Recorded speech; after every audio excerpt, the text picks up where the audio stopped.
동양인 피지컬이라고 해봐야 뭐 별거 없지 않을까? 내가 지금까지 봤던 동양인들은 다 작고 볼품 없었어. 그냥 작은 게 귀엽던데. 여기 훤칠한 키에 떡 벌어진 어깨를 가진 미군이 있습니다.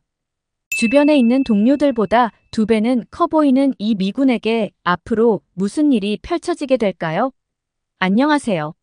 저는 버지니아에서 군복무 중인 해리라고 합니다. 저는 할아버지, 아버지 모두 군인 출신이시고 집안에 군인이 굉장히 많기 때문에 어렸을 때부터 군인이 되는 것을 꿈꿔왔습니다. 또 미국은 군인에 대한 존경과 예우가 남다르기도 하고요. 무엇보다 어려서부터 국가에 대한 책임과 의무에 대해 듣고 교육받아왔기 때문에 저도 자랑스러운 미국의 군인으로서 나라에 충성을 다하고 싶었습니다. 저는 군인이 되겠다는 목표를 이루기 위해 노력에 노력을 다했어요. 미국의 사관학교는 최고의 교육을 받는 대학으로 꼽힐 정도로 미국에서는 명문대로 꼽힙니다. 당연히 입학하기도 어렵고 졸업하기는 더욱 어렵죠. 저는 최고 수준의 성적으로 사관학교에 입학했고 가족들에게도 자랑스러운 아들이 되었어요. 제가 매진한 것은 공부뿐만이 아니었어요. 신체적으로도 월등하고 싶었기 때문에 운동 능력을 키우는데도 힘썼습니다. 그래서 어렸을 때부터 다양한 스포츠에 입문했죠. 복싱, 주짓수, 무에타이 유도 이뿐만 아니라 미식, 축구, 테니스 등 사교적인 스포츠에도 능통했습니다. 이 덕분에 다양한 사람들과도 친해질 수 있었고 신체적으로도 누구보다 월등한 능력을 갖춘 군인이 되었다. 자신할 수 있어요. 한국은 어떤지 이 부분은 잘 모르겠지만 미국은 스포츠를 잘하는 사람에 대한 선망이 있습니다. 미국을 배경으로 하는 영화나 드라마를 보시면 알 수 있듯이 학교에서 가장 인기가 많은 학생은 보통 신체적인 피지컬이 월등한 경우가 많죠. 구릿빛 피부의 마초 같은 남자들이 인기가 많습니다. 그래서 저는 제 피지컬에 대한 자신감이 대단했어요. 그 덕에 저는 고등학교를 졸업하고 사관학교에 가서까지 주변 사람들과 좋은 관계를 유지했어요. 키가 크고 여러 가지 운동으로 신체를 단련했었고 남들보다 덩치도 컸으니 누구도 저를 함부로 대하지 못했고 성적까지 좋았으니 주변의 인정은 덤이었습니다. 바보같이 무식하고 힘만 센 군인이 되지 않기 위해 계속해서 정진해왔으니 어찌 보면 당연한 결과였죠. 그러던 중 졸업 후 임관한 지 얼마 되지 않았을 때 주일미군 부대에 방문하게 되었어요. 아시다시피 일본은 태평양 전쟁에서 패배한 후에 자국의 군대를 가지지 못하도록 되어 있습니다. 대신 미군이 일본에 주둔하여 일본과 함께 인도양 태평양 지역의 정세와 안정을 도모하고 있죠. 주일미군 부대에 방문하게 된 저와 몇 명의 동기들은 잔뜩 긴장한 상태였습니다. 미국과 한국의 장성들이 모이는 자리라는 것을 알게 되었기 때문이었습니다. 아직 임관한 지 얼마 되지 않은 저희가 이런 자리에 함께해도 되는 건지 토론하며 일본으로 떠날 날만 기다리고 있었죠. 햇병아리 장교인 저희가 장성들이 주고받는 이야기를 알 수 있을 리 없었지만 저희는 그곳에서 한국의 군인들과 일본의 자위대원들을 만날 수 있었습니다. 저희는 그곳에서 저희가 왜 함께 왔는지를 알 수 있었어요. 저와 함께 일본으로 간 동기들은 일명 엘리트 군인이었습니다. 그곳에 모인 다른 군인들도 마찬가지였겠죠. 저희는 함께 식사를 하고 여러 곳을 방문해보며 각 군대의 이야기를 들을 수 있었습니다. 일본은 군대가 없고 자위대만 있기 때문에 솔직히 처음부터 큰 기대는 하지 않고 있었어요. 제대로 된 군대도 가지지 못한 나라의 군사력은 보나마나 뻔하니까요. 또 다른 나라의 군인들이 오면 가장 좋은 곳을 보여주는 것은 미국도 마찬가지일 테니 제 눈에 보이는 것만 믿지 않기로 했습니다. 그런데 역시 제 생각은 틀리지 않았어요. 미국에 와서 듣게 된 소식이었는데 자위대에서 훈련을 받던 자위관, 후보생이 훈련 도중 총기를 난사해서 2명의 자위대원이 사망했다는 것이었습니다. 숨진 2사람에게는 안타까운 이야기지만 대체 어떻게 훈련을 하고 관리를 어떤 식으로 하길래 이런 말도 안 되는 일이 벌어진 것인지 이해할 수 없었습니다. 일본의 주일미군 부대에 방문했을 때 만났던 한국 군인들에게도 그다지 기대감은 없었어요. 동양인의 피지컬은 거기서 거기라는 생각을 하기도 했고, 일본의 자위대원들이나 한국의 군인들이나 제가 생각하는 군인상은 아니었습니다. 공부만 잘할 것 같은 범생 이상 딱 그 정도였죠. 한국 군인들을 보고 든 생각은 장성들을 보좌할 실무진들이나 데려왔나 보다였습니다. 이런 인상은 미국으로 돌아갈 때까지 변하지 않았어요. 한국 군인들이 한국의 군사력을 자랑한 것도 아니었고, 딱히 알아보고 싶은 생각도 들지 않았기 때문이었죠. 미국으로 돌아왔을 때 주변인들이 일본에서의 시간은 어땠느냐 앞다퉈 물었지만 저는 해줄 대답이 없었습니다. 그저 그냥 그랬어 라고 대답할 뿐이었죠. 집안에서도 마찬가지였어요. 오랜만에 부모님의 집으로 갔더니 그것부터 물으시더군요. 저는 똑같이 그저 그랬다라고 말씀드렸습니다. 그런데 할아버지가 뜬금없이 한국에 대해 물으시더라고요. 가서 한국 군인들도 만났다며 저는 전역한 지 한참이 지난 할아버지가 한국에 대해 물으시는 게 의아했습니다. 그건 왜 물으세요? 한국 군인들은 어땠니? 훌륭했니? 저는 제가 느꼈던 감정을 그대로 말씀드렸습니다. 그러자 할아버지와 아버지 모두 고개를 갸웃거리면서 말씀하셨어요. 너도 나름대로 기준을 가지고 한국을 판단한 거겠지만 그것만 보고 한국의 국방력을 재단해서는 안 된다. 저는 두 분의 말이 어른들이 의뢰하는 충고 중 하나라고 생각했습니다. 예를 들어 항상 겸손해야 한다. 예의 바르게 행동해야 한다. 감사하며 살아야 한다와 같은 말이요. 이분은 군인이시니 어떤 적이든 만만하게 생각해서는 안 된다는 의미로 말씀하시는 거라 생각했죠.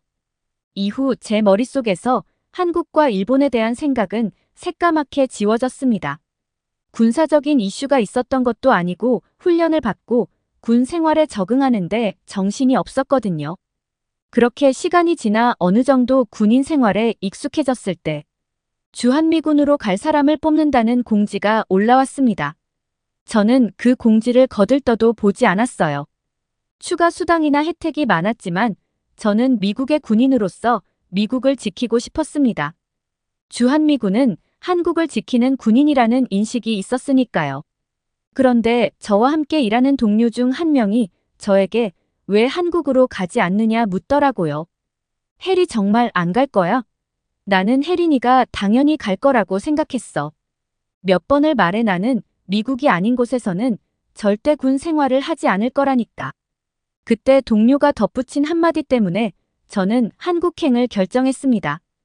태권도 대회잖아. 대체 왜 안 간다는 거야? 거기서 평생 살라는 것도 아닌데. 태권도 대회가 있다고 그것 때문에 지원자를 구하는 거였어. 동기는 기가 찬다는 듯 말했습니다. 뭐야? 제대로 보지도 않고 안 간다고 한 거야. 난 내가 당연히 갈 거라고 생각했는데 안 간다고 하니까 아주 의아했었어. 다시 한번 확인해 보니 정말 태권도 시합에 참가할 사람을 구하는 것이었더라고요. 당시 저는 태권도를 배운 지 1년이 조금 넘어가고 있는 상황이었습니다.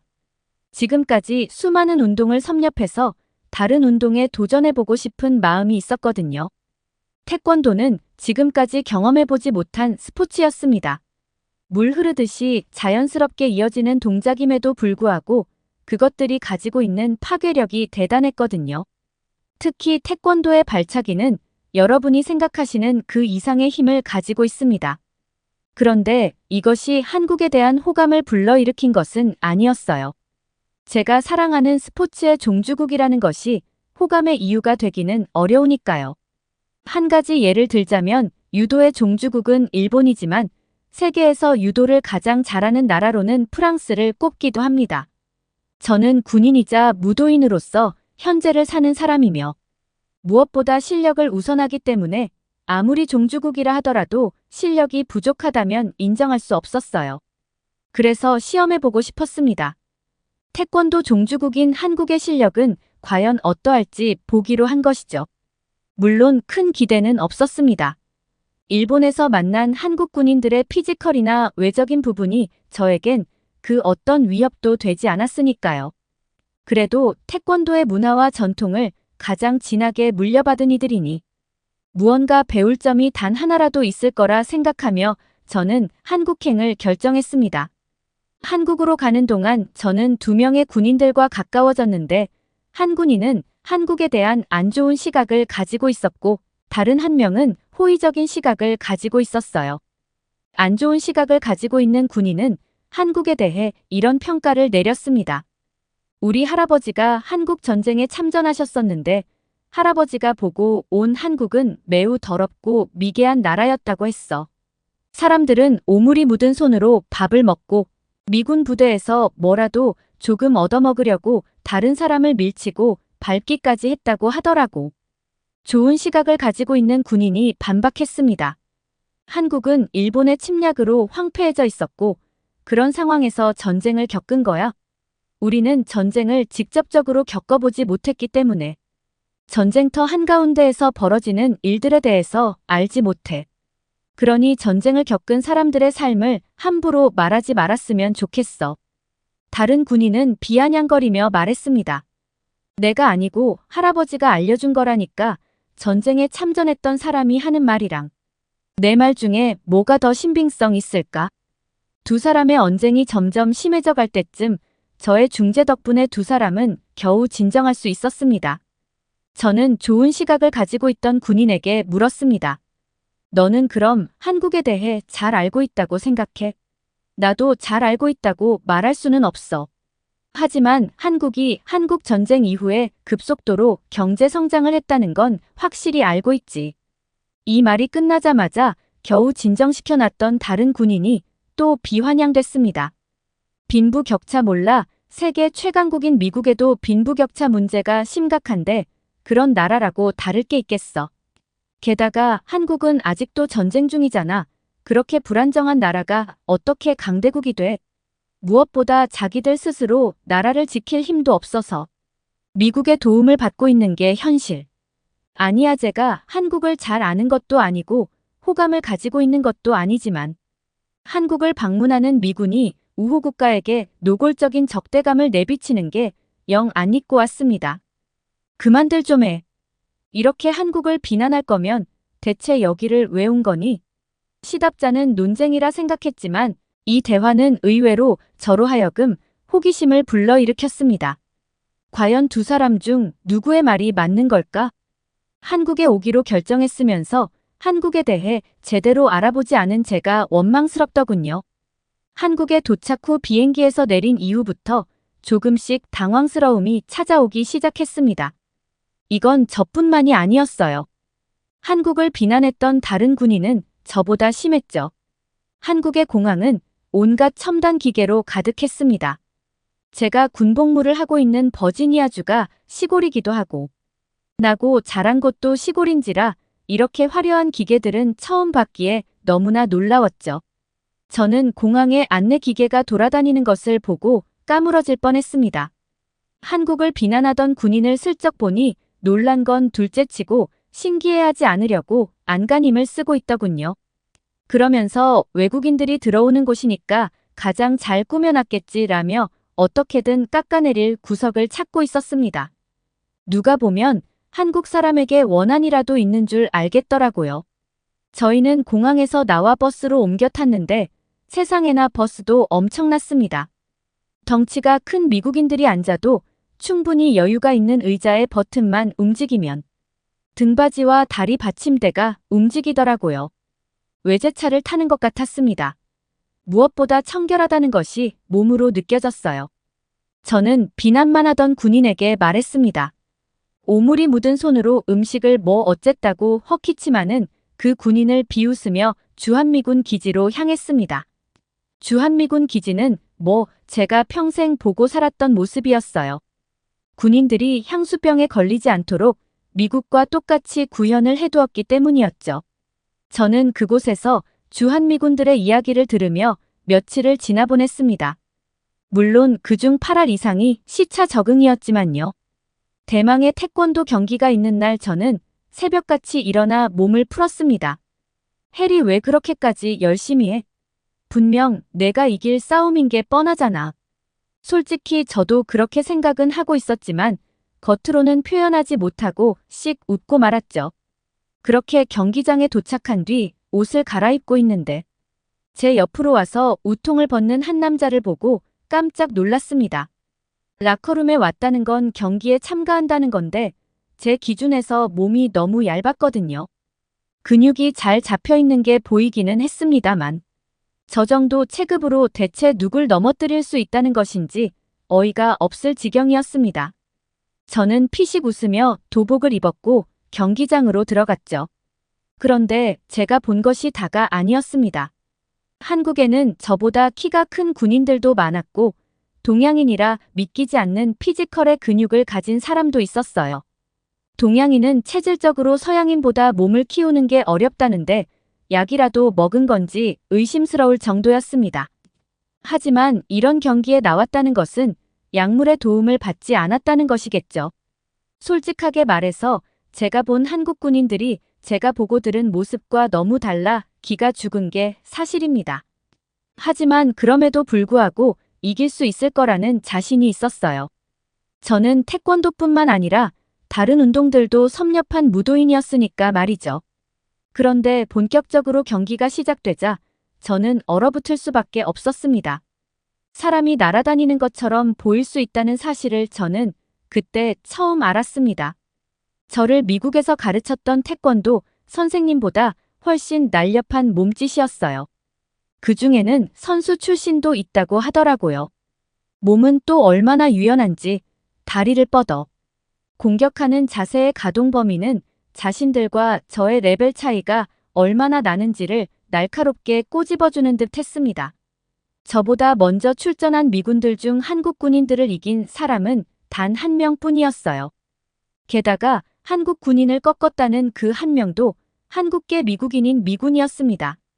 제가 경기에 출전할 때가 되었을 때 미군들은 기대감이 섞인 표정으로 저를 바라보았습니다. 제가 가장 오랫동안 태권도를 수련해왔기 때문이었죠.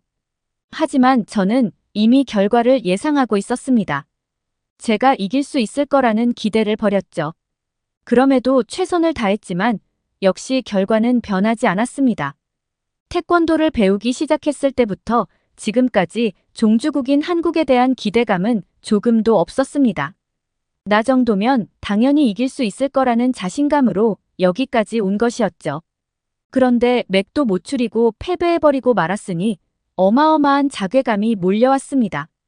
부끄러움에 고개도 못 들고 주저앉아 땅만 보고 있는데 누군가가 제 앞에 섰습니다. 고개를 들어보니 저와 경기를 한 한국 군인이었어요.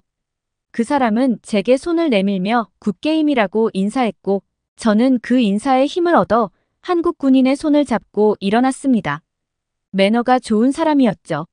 미군들의 분위기는 바닥을 치다 못해 바닥을 뚫고 있었는데 한국 군인들과 함께 저녁 식사를 하러 가게 되었어요. 저는 동료들과 함께 이런 상황에서 밥을 먹을 수 있겠어. 난 그냥 들어가서 잠이나 자고 싶어와 같은 이야기를 나누며 억지로 질질 끌려갔죠. 그런데 우리 뭐 먹는 건데 동료는 심드렁하게 말했습니다. 저는 어이가 없었어요.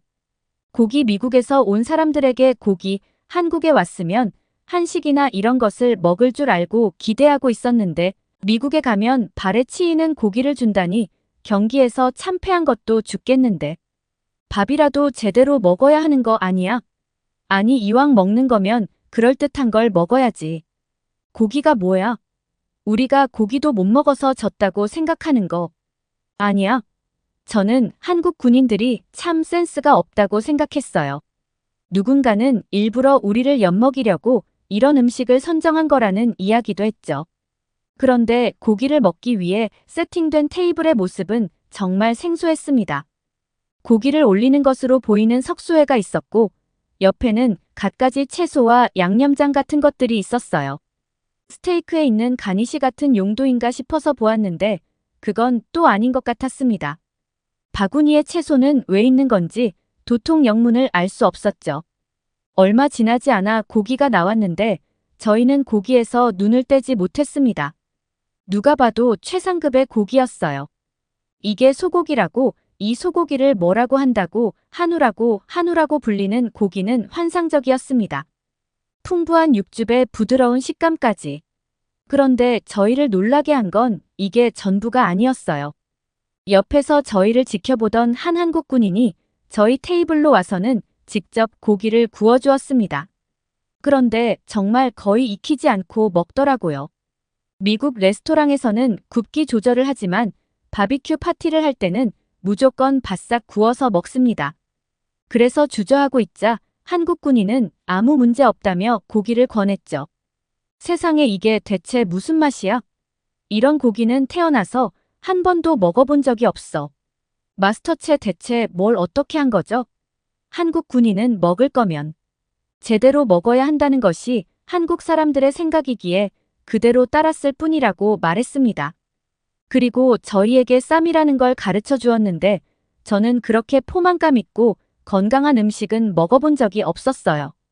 왜 저희는 고기와 야채를 함께 먹는 생각을 못했을까요?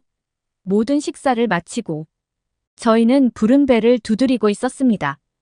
그런데 그때 저와 함께 경기를 했던 군인이 찾아왔어요. 그러고는 이렇게 말해주었죠. 태권도에 큰 관심이 있다고 들었습니다. 한국의 전통 무술에 관심을 가져줘서 고맙습니다. 여러 나라의 스포츠를 배워왔지만 이렇게 직접적으로 고마움을 표하는 경우는 흔치 않았습니다. 그래서 저는 물었어요. 태권도가 한국의 무예인 건 맞지만 이게 고맙다는 인사를 받을 정도인가요? 그 군인은 이렇게 말했습니다. 해리 씨도 알겠지만 한국은 아주 오래전부터 잦은 침략을 받아왔어요. 그래서 빼앗긴 것도 많았고 지킬 것 또한 많았죠. 그중 하나가 태권도예요. 우리 민족의 무예를 잃지 않기 위해 지금까지 노력해온 선조들 덕에 태권도가 세계적인 스포츠로 자리할 수 있었던 겁니다. 태권도는 우리에게 그런 의미예요. 저는 단순히 태권도를 스포츠로 여기지 않아요. 저는 태권도에 담긴 정신을 추구하는 것을 목표로 수련하고 있습니다. 저는 짧은 대화에서 많은 것을 느꼈습니다. 제가 얼마나 가벼운 마음으로 태권도를 대했는지 깨달았고, 이런 마음으로 경기에 참가했으니 한국 군인들에게 지는 건 당연한 것이었다는 걸 알았죠. 저는 미국으로 돌아가기 전까지 남은 잠깐의 시간 동안 한국에 대해 더 많이 알아보았습니다. 군인으로서 한국은 정말 대단한 나라였어요. 그토록 많은 침략을 받았음에도 나라를 지켜냈고 그 과정에서 훌륭한 장군들과 군사들을 배출해냈더군요. 한국에 대해서 알아가면 알아갈수록 한국을 비난했던 군인을 찾아가 쥐어받고 싶은 심정이 들었습니다. 저는 언제가 됐든 기회가 생긴다면 주한미군으로 한국에 가볼 생각입니다. 한국이라면 제게 많은 가르침을 줄 것이라는 확신이 들어요. 한국에서 먹어본 한우의 맛도 잊히지 않네요. 그 환상적인 맛을 다시 느끼기 위해서라도 한국으로 가는 것을 서둘러야 할 것 같습니다. 여기 또래들에게 둘러싸여 괴롭힘과 온갖 무시를 당하는 유럽인으로 보이는 여학생이 있습니다. 하지만 친구를 괴롭히던 친구들은 두 손이 닳도록 싹싹 빌기 시작하는데요. 대체 이 유럽인 여학생에게 그동안 무슨 일이 있었던 것일까요? 안녕하세요. 저는 아르헨티나에서 온 발레리아라고 합니다. 여러분이 아르헨티나에 대해서 얼마나 아시는지 모르겠지만 슬프게도 아르헨티나는 그리 살기 좋은 나라가 아닙니다. 이 사연을 쓰면서 알게 된 사실로는 아르헨티나의 빈곤율이 20년 만에 사상 최하인 57.4%를 찍었다고 하더라고요. 민주주의이기는 하지만 결함이 있는 민주주의라는 평가를 받기 때문에 사회적인 체제가 그리 안정적인 편도 아닙니다. 당연히 치안도 안 좋죠. 그런데 이 모든 것들은 제가 한국에 온 뒤에 안 것이지. 아르헨티나에서 사는 동안 저는 이 사실에 대해서 전혀 알지 못했어요. 그 이유는 제가 살던 나라가 빈곤율이 57.4% 찍기는 했지만 저는 매우 부유한 집에서 나고 자라 저는 빈부격차는 어느 나라에든 있는 것이라고 배우면서 살았고 저희보다 못 사는 사람들의 삶에 큰 관심이 없었기 때문에 아르헨티나의 문제를 직접적으로 느끼지 못했습니다. 어렸을 때는 부모님으로부터 배웠지만 사립학교를 다니면서 부유한 집안의 자식들과 어울리다 보니 그들의 오만함에 물들어 현실을 보려 하지 않았던 것 같네요. 그런데 그랬던 제가 한국이라는 나라를 알게 되면서 많은 것을 바꾸게 되었습니다. 제가 한국에서 본 것이 무엇인지, 무엇이 저를 바꾸었는지, 또 제가 어떻게 바뀌었는지를 지금부터 말씀드리도록 할게요. 제가 다니던 학교는 부잣집 아이들만 다니는 학교였어요. 정치인, 기업인들의 자녀나 미국 등에서 경제활동을 하고 있는 부모의 자식, 대대로 부자였던 집안의 자제 등등 학교에 가서 너네 아빠 뭐 해라고 물어보면 이름만 들어도 알만한 사람들이 줄줄이 나왔습니다. 당연히 교육 수준도 높았죠.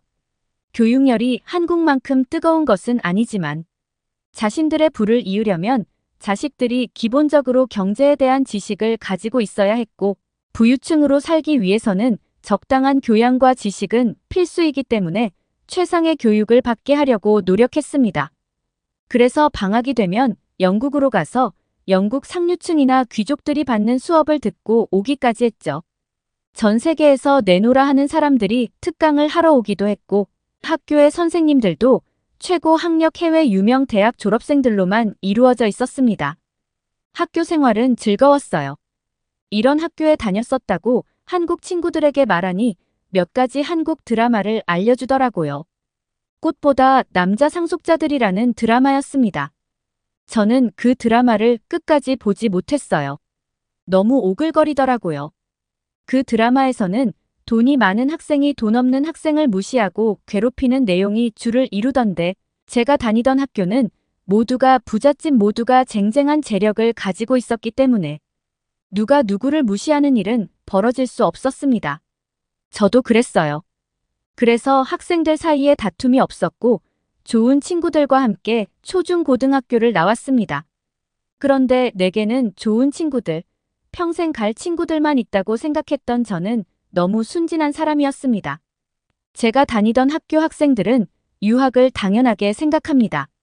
말씀드렸듯이 아르헨티나의 상황이 썩 좋지 않기 때문에 명문대라고 할 곳이 없어요. 최고의 교육을 받으며 자란 아이들이 그저 그런 대학에 가는 것도 말이 안 되고 그렇다고 대학을 안 보내면 사업을 물려받거나 대외적인 활동을 할 때 면이 안 서니 당연히 유학을 보내려고 하는 것이죠. 그래서 저희 학교에는 유학 모임이라는 것이 있었습니다. 학생들보다는 부모님들이 줄을 이뤄서 운영되는 것이었는데 학생들 중 8알은 전통적으로 흘러오는 학교의 분위기에 따라 부모님의 결정에 순응했습니다. 저도 당연히 그럴 생각이었어요. 그런데 부모님의 충격적인 결정을 듣고 나니 도저히 그 말을 따를 수가 없더라고요. 고등학교 졸업을 앞두고 한국의 동아리와 같은 의미의 클럽 활동이나 사교 활동을 하며 시간을 죽이고 있는데 한 친구가 쾅 소리가 나게 문을 열고 들어왔습니다. 그 모습에 너무 놀라서 여유롭게 대화를 나누고 있던 저는 그 친구를 바라보았습니다. 그런데 그 친구의 표정이 이상했어요. 표정은 희죽거렸고 목소리는 비아냥거리는 것 같았습니다. 너 한국이 어딘지 알아? 저는 말했습니다. 한국 들어본 적은 있어? 근데 그건 왜 물어? 그 친구는 뭐가 그렇게 웃기는지 배꼽을 잡으며 대굴대굴 구를 정도로 폭소했어요. 한국을 들어본 적이 있다고 들어본 적만 있으면 안 될 텐데 저는 무슨 영문인지 모르겠다는 표정으로 그 친구를 보고 있었는데 그건 저뿐만이 아니었습니다. 다른 친구들 모두 그 아이를 미친 사람인 것처럼 바라보고 있었어요. 그 아이는 다른 친구들의 표정을 읽었는지 벌떡 일어나 이렇게 외쳤습니다. 혹시 너희들은 한국이라는 나라 알고 있니? 다른 친구들도 잘 모르는 눈치였죠. 그런데 한쪽에서 누군가가 손을 들며 이렇게 말했어요. 거기 공산국가 아니야? 모두가 토끼 눈을 뜨고 웃고 있던 아이를 바라보았어요. 너는 왜 그런 나라 얘기를 하는 건데? 그리고 공산국가라니? 그 아이는 팔짱을 끼고 거만한 자세를 하더니 그 나라가 공산국가인 것보다 더 큰 문제가 있지. 모두가 그 친구의 뒷말을 궁금해했습니다. 저마저도 궁금했죠. 글쎄 그 나라가 전쟁이 아직 끝나지 않은 나라래. 그 아이는 이렇게 외쳐놓고 또다시 낄낄거리며 웃었는데 반응은 싸늘했습니다. 당연하죠. 앞뒤 없이 들어오더니 생전 처음 들어보는 나라를 아냐고 물어보는 것도 모자라. 원치 않는 정보까지 제멋대로 이야기했으니까요. 제가 물었습니다. 그런데 그 나라가 전쟁 중이던 공산국가든 그게 무슨 상관인데. 순간 그 아이의 웃음소리가 뚝 끊기더니 충격적인 말이 들려왔습니다. 너 아직 모르는구나. 우리 엄마가 그러던데. 너 그 나라로 유학 간다던데. 모두의 시선이 제게로 꽂혔습니다. 저는 말을 더듬으며 물었죠. 뭐라고 내가 그 한국이란 나라로 유학 간다고. 대체 무슨 말도 안 되는 소리를 하고 있는 건데. 그리고 그 친구는 비아냥대며 말했죠. 공산주의 국가에 전쟁 중인 곳으로 대학을 나 같으면 거길 가느니 차라리 대학을 포기할 것 같네. 너 부모님이랑 혹시 사이가 안 좋은 건 아니지? 그러지 않고서야 딸을 한국에 보내는 게 이해가 돼. 이 친구가 이런 말을 하기 전까지만 해도 친구들과 즐겁게 놀고 있었습니다. 그런데 날벼락 같은 소리를 듣게 된 거죠. 무슨 말이야? 나는 그런 소리 들은 적도 없어. 한국이라는 나라를 들어본 적도 없는데 내가 왜 거기로 유학을 간다는 거야? 이 이야기를 하니 다른 애들도 비슷한 반응이었습니다. 근데 너 원래 프랑스로 대학을 가고 싶어 하지 않았었어? 맞아. 엄마한테 나는 프랑스로 대학을 가고 싶다고 말씀드려놨었어. 분명 들어주실 거야. 한국은 무슨 한국이야? 너가 분명 잘못 들은 거겠지.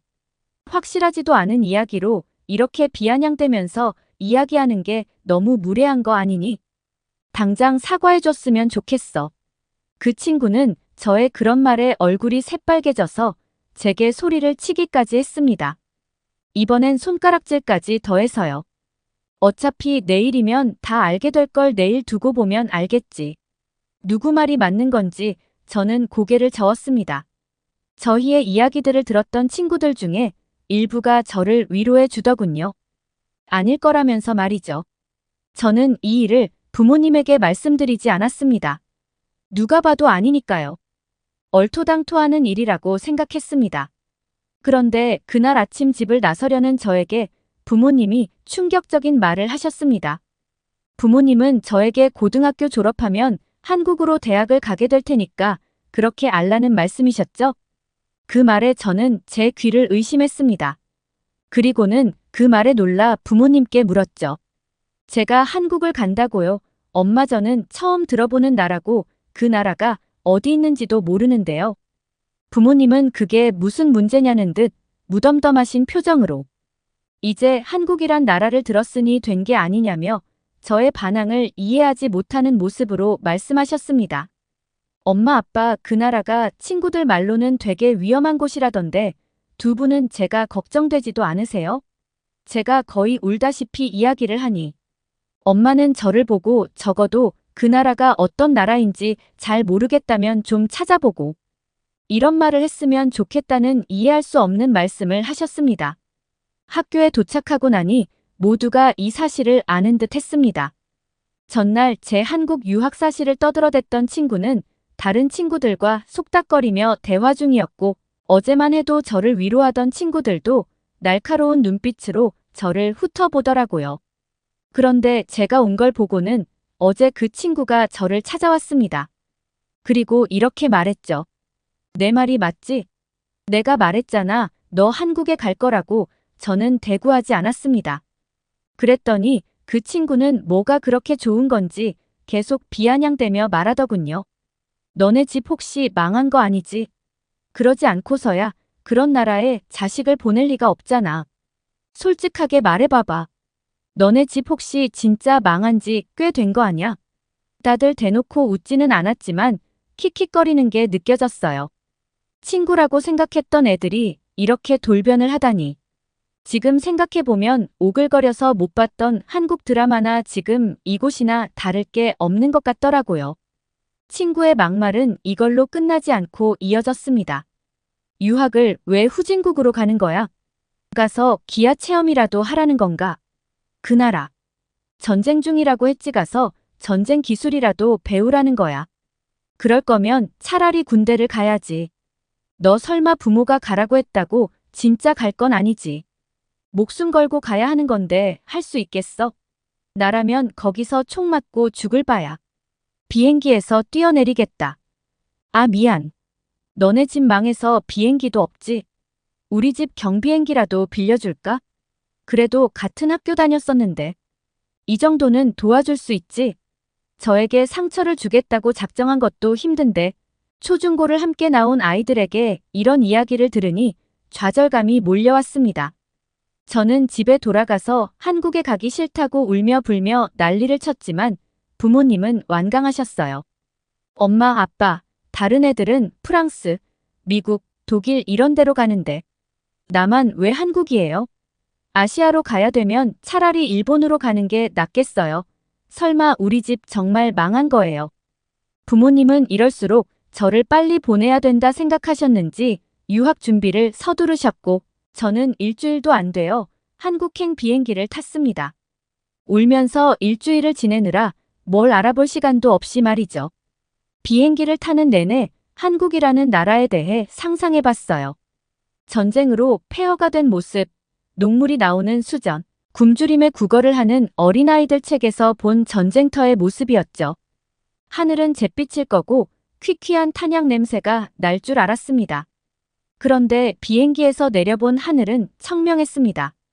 출국장으로 가는 내내 어리둥절함을 숨길 수 없었어요. 뭐지 하면서 걸어갈수록 공기가 쾌적해졌고 공항은 청결했으며 안내해주는 직원들은 영어가 유창했을 뿐만 아니라 세계 국어를 하는 사람들도 보였습니다. 이런 엘리트들이 가는 길마다 깔려있다니 놀라웠습니다.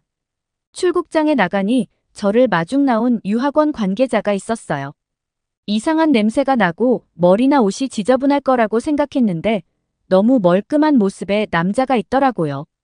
저는 그렇게 피부가 깨끗한 남자를 처음 봤습니다. 슈트를 빼입은 건 아니었지만 충분히 격식 있는 모습이었고 유창한 영어 실력으로 저를 안내해 주었죠. 저는 그 사람이 준비한 차를 타고 어딘가로 이동했는데 밤이 깊어 뭔가를 보지는 못했고 관계자를 통해 제가 서울대학교라는 곳을 가게 될 것이며 그곳이 한국의 최고 대학이라는 이야기를 들었습니다. 솔직히 한국의 최고 대학이라 봤자라고 생각했어요. 또 한국의 학기가 시작되기 전에 어학원에서 한국어를 배우고 한국 문화에 적응하는 시간을 가질 거라고 하더군요. 속으로는 이렇게 생각했습니다. 나는 그런 언어와 문화 배울 생각 없는데 라고 말이죠. 제가 도착한 호텔은 예상과 다르게 무척이나 쾌적했습니다. 하지만 이것도 그리 놀랍진 않았어요. 아무리 후진국이라 하더라도 돈 많은 관광객에게 보여줄 고급 호텔은 필요하니까요. 긴 비행에 지쳤는지 까무룩 잠에 들었고 저는 다음날 아침 호텔방 창문 너머로 보이는 풍경에 말을 잃었습니다. 이게 뭐야? 호텔 밖에는 고층 빌딩이 줄지어 있었는데 전쟁으로 폐허가 된 모습은 없고 세련된 건축적 디자인은 물론 번쩍거리기까지 했습니다. 도로는 잘 닦여 있었고 멀리서 봐도 도심의 조경도 좋더라고요. 제가 살았던 아르헨티나의 수도 부에노스아이레스와는 너무 달랐죠. 하지만 솔직히 놀라긴 했으면서도 내심 호텔 주변이라서 특별히 좋은 거라고 생각했습니다. 그런데 아니었어요. 어학원을 통해 경험해본 지하철은 외계인이 만든 것처럼 깨끗했습니다. 최강국인 미국의 지하철마저도 지저분하고 쥐가 들끓었는데 후진국이라는 한국이 월등히 좋았어요. 사람들의 시민의식 또한 남달랐습니다. 전쟁에 시달려서 지저분한 사람들이 구걸할 줄 알았던 생각이 부끄러울 정도로 매너 있었죠. 가장 놀랐던 건 노인과 아이, 임산부에게 자리를 양보하는 문화였습니다. 보통 레이디 퍼스트라고 해서 여자들에게만 이런 매너를 베푸는 경우는 봤어요. 그런데 이것도 제가 상류층이었기 때문에 본 것이지. 일반 사람들에게는 본인 이익 챙기는 게 더 중요할 것입니다. 그런데 한국은 어린아이들도 어른들이나 자신보다 약자에게 더 편하고 나은 것을 양보하더라고요. 길거리에는 쓰레기가 없었습니다. 이게 가장 놀라운 점은 길거리에 쓰레기통이 없는데도 쓰레기가 없는 것이었어요. 모든 한국인들이 커피를 들고 다니는 것 같은데 대체 그 컵을 어떻게 하는 건지 이상하더라고요. 나중에 친해진 한국인 친구를 통해 그 이유를 알 수 있었습니다. 한국인들은 분리수거라는 것을 하고 있었습니다. 친구는 밖에서 쓴 플라스틱 컵을 집으로 가져와서 물로 깨끗이 씻어 분류해버렸습니다. 종이, 스티로폼, 비닐 등 모든 걸 분리하고 병에 플라스틱과 비닐이 같이 있다면 그걸 따로 분리까지 하더라고요. 귀찮지 않느냐 물었더니 한국인들한테 이건 생활이라서 괜찮아, 너만 그런 게 아니라. 한국인들은 다 이렇게 분리수거를 해. 나는 초등학교에 다닐 때 분리수거하는 방법을 배웠어. 이것뿐만 아니라 일반 쓰레기라는 게 있고 음식물 쓰레기는 따로 버려야 해. 놀라웠습니다. 제가 가본 나라 중 분리수거를 하는 곳은 독일이 유일했어요. 그 외에는 본 적이 없습니다. 솔직히 독일도 이 정도로 하는지는 모르겠어요. 저는 한국인들이 왜 이렇게까지 하는지 물었습니다. 한국은 자원이 부족해 땅도 작지 쓰레기가 많아지면 우리나라에 매장하는 쓰레기의 양이 많아질. 그러면 한국인들의 터전에도 악영향이 갈 거야. 무엇보다 인간으로서의 책임감도 있어. 쓰레기 문제가 세계적으로 심각한 문제인 건 알지 거창하게 말하고 싶지는 않지만 그런 이유 때문에 좀 더 철저히 분리수거를 하려는 거야. 누가 이런 나라를 두고 공산국가니 전쟁국가니 후진국이라고 할 수 있을까요? 제가 직접 본 한국의 모습은 상상과도 달랐고 주변 사람들의 말과도 달랐습니다. 그제야 어머니의 말이 떠올랐어요. 투정을 하기 전에 최소한 그 나라가 어떤 나라인지 찾아보고 그랬으면 좋겠다라는 말씀 말이죠. 학기가 시작하기 전 저는 완전히 다른 마음가짐으로 서울대학에 입학했습니다. 별거 아닌 대학이라 생각한 것은 크나큰 오산이었습니다. 서울대는 저명한 학자들을 수없이 배출해냈고 학생들의 수준 또한 상당했어요. 한국 학생들의 옷자락이라도 잡아보려고 하다 보니 저절로 밤을 새우게 되더라고요. 그런데 학기 중이 되면 모든 학생들이 밤을 새웠습니다. 이미 충분히 지식이 넘치고 대단한데도 밤을 새워가며 공부를 하다니. 저는 죽어도 한국 학생처럼은 못 될 거라고 생각했어요. 교수진들은 또 어떻고요? 아르헨티나에서는 훌륭한 선생님이나 교수가 많지 않아. 대부분이 해외에서 초빙해 옵니다. 그런데 서울대는 거의 90%가 한국인 교수님인 것 같았어요. 하지만 저를 푹 빠지게 만든 건 한국의 술 문화였습니다. 제가 한국 학생들을 보면서 제일 놀라웠던 건 밤새도록 술을 마시고 1교시 수업을 가는 것이었어요. 저는 드디어 학생들이 땡땡이 치는 모습을 볼 수 있을 거라 기대했지만 역시 한국 학생들이더라고요. 공부를 잘하면 잘 못 놀 거다라는 말은 한국에서만큼은 허용되지 않은 말임이 분명합니다. 그렇게 저는 한 학기를 알차게 보냈어요. 공부하랴, 언어 배우랴, 친구들이랑 놀랴 너무나 바빴지만 행복했습니다. 쾌적한 환경, 좋은 사람들, 훌륭한 교육 등등 빠질 게 없었거든요. 그런데 학기가 끝날 때쯤 아르헨티나에서 같은 학교를 다녔던 친구에게서 연락이 왔습니다. 저를 비아냥대던 친구였죠. 안녕, 너 한국에서는 어떻게 지내고 있어? 살아는 있는 거지. 근데 거기 정말 전쟁 중? 저는 코웃음을 쳤습니다. 그리고는 최소한 알아보려고 노력이라도 하면 한국을 금방 알 수 있을 텐데. 뭘 이렇게 물어보니? 라고 맞받아쳤죠. 개구리 올챙이 적시절 기억 못하는 것 마냥 제가 그러고 있었습니다. 그리고 이렇게 말했죠.